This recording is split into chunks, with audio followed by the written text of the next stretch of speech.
AD, BE और CF किसी त्रिभुज ABC की माध्यिकाएं हैं और G इसका केंद्रक है। यदि BE बराबर CF तो त्रिभुज GBC किस प्रकार का त्रिभुज है, आकृति बनाकर देखिए। तो सबसे पहले हम एक त्रिभुज ABC बना लेते हैं। देखिए हमने यहाँ एक त्रिभुज ABC बना लिया। अब प्रश्न में कहा गया है कि AD, तो A से सम्मुख भुजा BC पर खींचा गया माध्यिका AD हो गया। BE तो B से सम्मुख भुजा AC पर खींचा गया माध्यिका यह हो गया BE, और CF C से सम्मुख भुजा AB पर खींचा गया माध्यिका यह हो गया CF। ठीक है।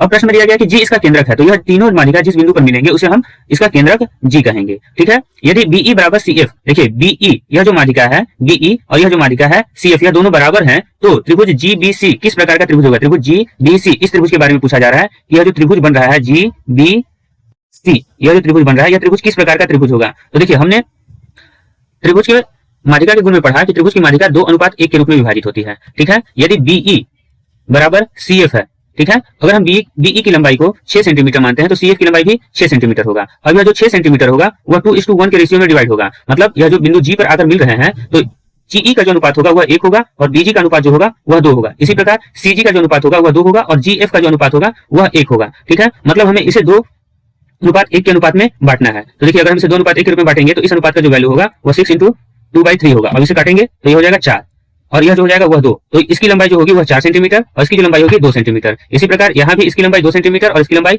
4 सेंटीमीटर होगा। तो देखिए यहाँ हम देख रहे हैं कि GB और GC यह दोनों 4-4 सेंटीमीटर के हैं। ठीक है। मतलब कि दो भुजाएं, त्रिभुज की दो भुजाएं बराबर हैं। तो जब किसी त्रिभुज में दो भुजाएं बराबर होती हैं तो उसे हम समद्विबाहु त्रिभुज कहते हैं। तो इस प्रकार जो हमारा आंसर होगा वह ऑप्शन नंबर 2 समद्विबाहु त्रिभुज होगा।